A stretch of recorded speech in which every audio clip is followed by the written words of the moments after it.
Hey guys, how's it going? The Master Bucks here. Welcome to episode 8 of the Southampton career mode, of course. Welcome to it. If you watched the previous episode, episode 7, you will know that we are currently in, of course, the January transfer window. And that means that we are about to get a ton of offers. We're about to knock back a ton of offers. We're about to send, realistically, about 1 million counter offers, even for players I don't want to sell. Like, for example, Exhibit A, you've got Kivrak, my goalkeeper, who really I didn't actually know I was ever going to get him to start off with, like a lot of players. For example, one of them was Barogios, for example, and I never really saw myself as getting Barogios or Kivrak. I was thinking of other strikers, but then they just popped up in free agent. I'm like, yeah, let's get him. And a few of them have been good, and a few of them have been like, okay, but I could do without him. One of those players is Luis Barogios, and I'm actually seriously considering, like, Sunderland offered for him, and I just hit them with a ridiculous counter offer, and they've actually pretty much matched it, less 1 million.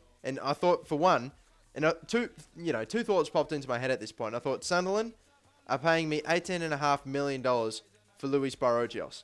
Do they even have that much money? And the second thing that popped into my head was, do I actually want to sell Luis Barogios? Because he's been, while not necessarily solid for me, he has been okay. And we got a game against Everton, and you're probably going to hear that from me quite a lot because we've actually, this will not be the only time that we play Everton in this episode. That's all I'm going to say. But anyway, we do have this game with Everton, and Bamyangs are going to get it going. Adam Lallana, oh my God, slide tackle. That's going to be a penalty. And against Everton, I'll be totally honest, I think this is Capital One because anyway, we're playing them in the Capital One Cup. We ended up getting a penalty, and Mayuka, the one that slotted it. So, no Luis Barogios playing in this game, because if we're about to sell Luis Barogios, who technically isn't really even Luis Barogios, he's fucking Lucas Barrios. So, whatever. If we're going to be, oh my God, what a header from Foreign. That's unbelievable.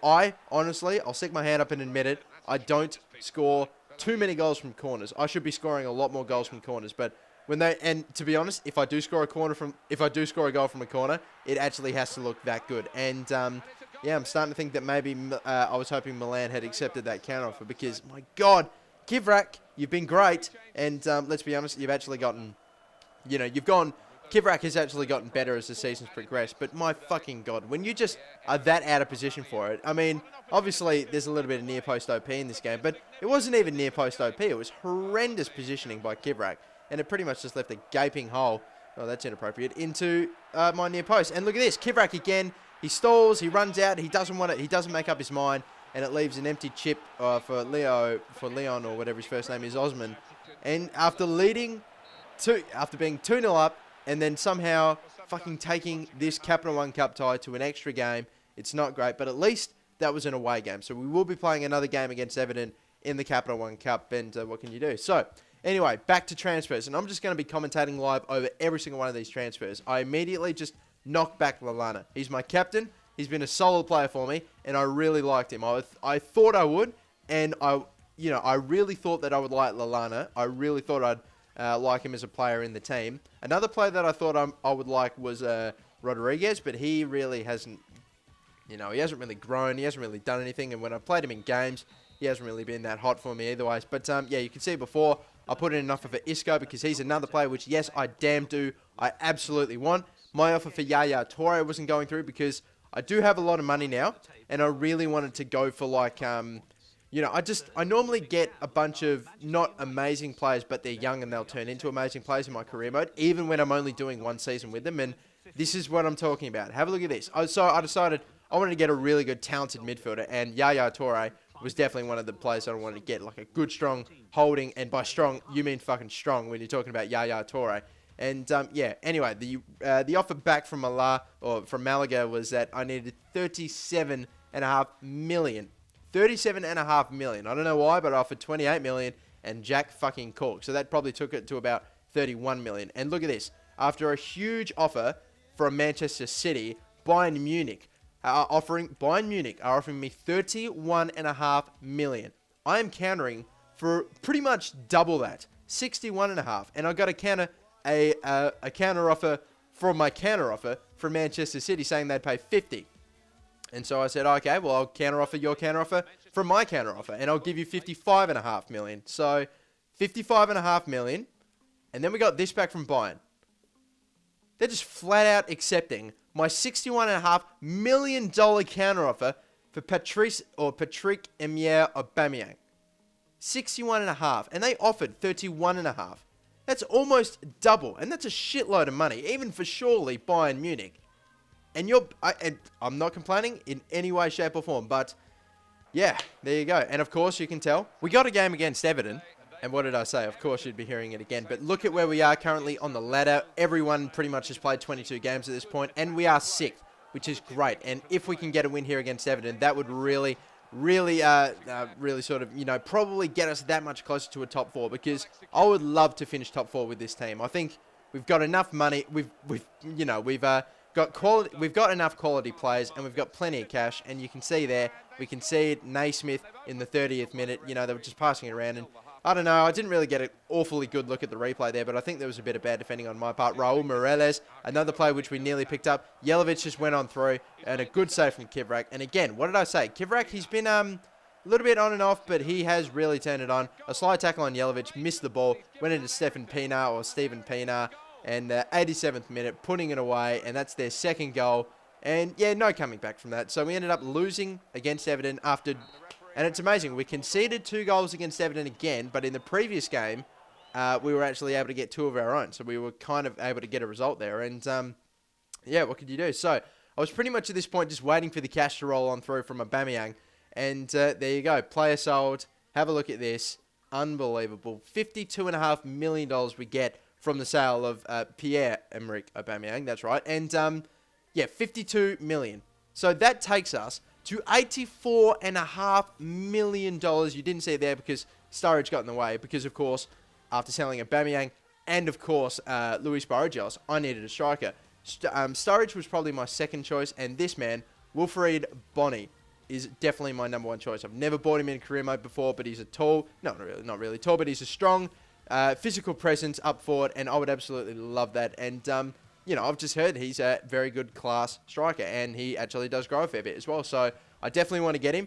And of course, Yaya Toure. They offered me back. They wanted a lot of money back for Yaya Toure, but now that I've actually got that cash, I'm thinking, hey, let's go for it. So I decided to counter offer and offered for probably about 17. Yes, $17.5 million for Yaya Toure. And now that I've again got the money back, Isco, that whole deal was back on board. I decided let's just fuck off Cork, because let's be honest, who really wants Jack Cork? Surely not Malaga. But, yeah, I offered for $30 million, and that's a lot of money again for Isco. But I've wanted to get Isco for ages, and I've got the cash. I should just fucking buy him. There's nothing wrong in doing it. And again, we got a game against Everton. And yes, that is the 3rd time you've heard this. We've played 3 consecutive back-to-back games against Everton. That has never happened to me in my entire FIFA career in career mode. My entire FIFA career in career mode. It's never happened to me before, playing 3 teams consecutively. Not, of course, 2 of them, this one being a cup tie, of course, a replay, should I say, and another one a league game. It's never happened to me before. Dorita with a half volley, and unfortunately just flying wide, and I think maybe Howard would have had it covered anyway. But going into halftime, 0-0 at the moment, and you can see that because of, again, you really can't tell from the aggregate there, but we did play the away game. We're playing at home, so as long as we keep a clean sheet, we're going through it. And if I do shit like that, that's not going to happen. But thankfully, Kivrak pulled it out of the bag. A good save. And Pienaar, unfortunately, not being able to slot it. If it had gone a little bit left or right of the keeper, then probably sure. Mayuka, and again, another outstanding save. The goalkeepers in this game were absolutely just going off. Leighton Baines pushing forward, whipping it across into Fellaini. Oh, not really Fellaini. It said it selected Fellaini. Gibson back into Fellaini, and that surely was a goal. The chip, it's going in. A tremendous save from Kivrak. He's having the game of his life and keeping us in this tournament, in this Capital One Cup, and we're just passing it around and around and around. Lallana sending through Jay Rodriguez. Yep, he's getting a game. Will he finally live up? No, he won't. Top left-hand corner, but unfortunately it's the outside of the corner. But it doesn't matter. Ref blows the whistle. We're going through. It's over. We're going to the final of the Capital One Cup. Look at this. And who else are we playing apart from who else but Manchester United? Unbelievable. They beat Sunderland. So, of course, Luis Barragos wasn't able to get them through into the Capital One Cup. What are you going to do? Holy shit. You are kidding me. Gareth Bale wants to leave Tottenham. Of course, he probably will leave Tottenham, but he wants to leave Tottenham. Amazing. And, of course, I recently just got a whole bunch of money And I recently got back Miguel Veloso from injury, which is also fantastic. But it got me thinking. I've got shitloads of cash, and I just sold Patrick-Emile Aubameyang for like 60 million bucks, and I got 52 back. He's got to be worth, Bale, probably about 40 million in this game, or his value would be about 40 million. And of course, Yaya Toure, Manchester City accepting for that, and so I'm just going to give him exactly what he's demanding. And of course, yet again, it's not getting any easier or any cheaper to buy Isco. 36.5 they want for him. I decided to sort of hit the median and say about 33 million. Yes, 33 million, of course. And have a look at this. Vitesse or whatever just pretty much flat out accepted my, not accepted, sorry. They said they wanted 19. I said maybe about 16.5. You know, I wasn't really going to, I didn't think it was going to happen. But have a look at this. He's worth 46 million. And he said he wanted to leave. So I thought that I might be able to get him for a bit cheaper. But I don't know why. I just offered the 50 million anyway. And to be honest, I would love, wouldn't it be amazing if if we brought Gareth Bale back to Southampton? That'd be what a story that would be. But instead, we, of course, Yaya Toure said, yep, I want to come, but I want to what? That's inappropriate. I want to join Southampton, but I said, look, let's just hold off for a moment, and it's the same with you, Wilfred Bonny. I'll still submit the counter offers and everything, but man, if we can get Bale, that's what I want. And then they said they wanted $70.5 million for Gareth Bale, and then I thought, yeah, maybe he is worth that, but at the same time, no, he's not. And then I got this that popped up and said that he's going to Real Madrid. How interesting, how he probably will be doing that anyway. But he only went for 37 million. He was worth 46. I offered 50. They counter-offered for 70, and he went for 37.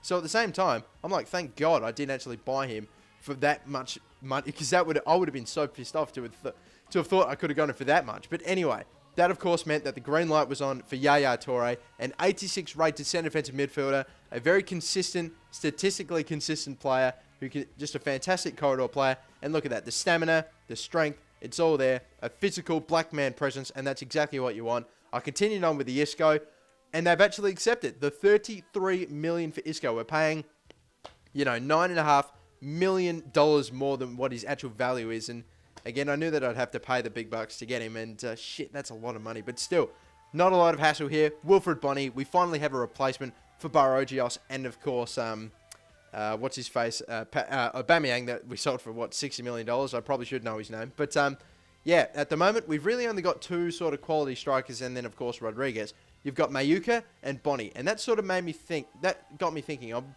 going to try to I've got another centre defensive midfielder. I just got Yaya Toure. I'm about to sign Isco, and that got me thinking that I'm probably going to have to maybe think about swapping up my formation. You could see there, Isco accepting the contract, and so now we've brought in a centre attacking midfielder, a centre defensive midfielder, and a striker, while at the same time selling two of my strikers. So I do have to swap up my formation. Maybe I was thinking about going with 3 centre attacking midfielders and 1 striker, and that's exactly what I'm going for.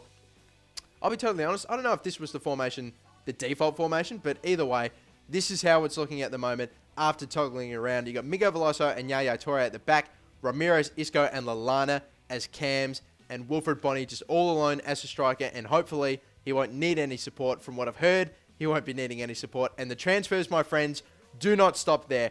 I want Kieran Gibb. I was thinking about getting a new left back because, hey, I love Shaw, but he's 72 rated. I really need to get someone that's a little bit higher rated. I was thinking about Gibbs, but I found out that he was injured for a while. And then, of course, I was thinking about Christian Ansaldi, who is not too old. He's about 26 years old, 26 years of age, left back Argentinian. And, of course, left backs, right back, full backs from Argentina. They're normally okay. They're not extremely high rated, but hey, a 78 rated 26 player is not going to be worth all too much money, or at least compared to what we've got. They wanted 9 million. He's worth 7.5. Hey, fuck it, $1.5 extra million. I don't really mind. So I decided, yep, let's go for it. And thankfully, he accepted, or should I say, they accepted the offer. He wanted 35 million. So I said, yep, sure. For 3 years, 35,000, 35 million. Holy fuck, 35,000. And after, as we of course hit the transfer deadline day, just going to skip ahead a little bit here, and there it is. So yeah, there you go. We've signed another left back, Christian Ansaldi, the left back Argentinian, who is only really 26 years of age, but stood still. But stood still. But still should. Man, I do need to end this video pretty soon, actually. But he should still be able to grow a fair bit, even though he's only 26 years of age, and hopefully maybe he might be able to hit 80 by the end of 80 plus by the end of this, of course. season. But anyway, that'll do it for me, guys. He's going to get a starting 11 role, which means that, unfortunately for him, you know, Shaw's going to have to go onto the bench. I'll be sure to play him a lot, though, because, hey, we all love Luke Shaw. But that'll do it for me, guys. Thank you for watching, and let's, of course, hit your target. And today, I'm just going to give it to you. It is 1,300 likes, so thank you so much again for watching this pretty long video. We're at about 15 minutes now, but, yeah, cheers for watching, guys. I'm your host, Game of the Masterbucks, and, yeah, like, subscribe, and follow me on Twitter, and have a good one, guys. I'll catch you later. Bye-bye.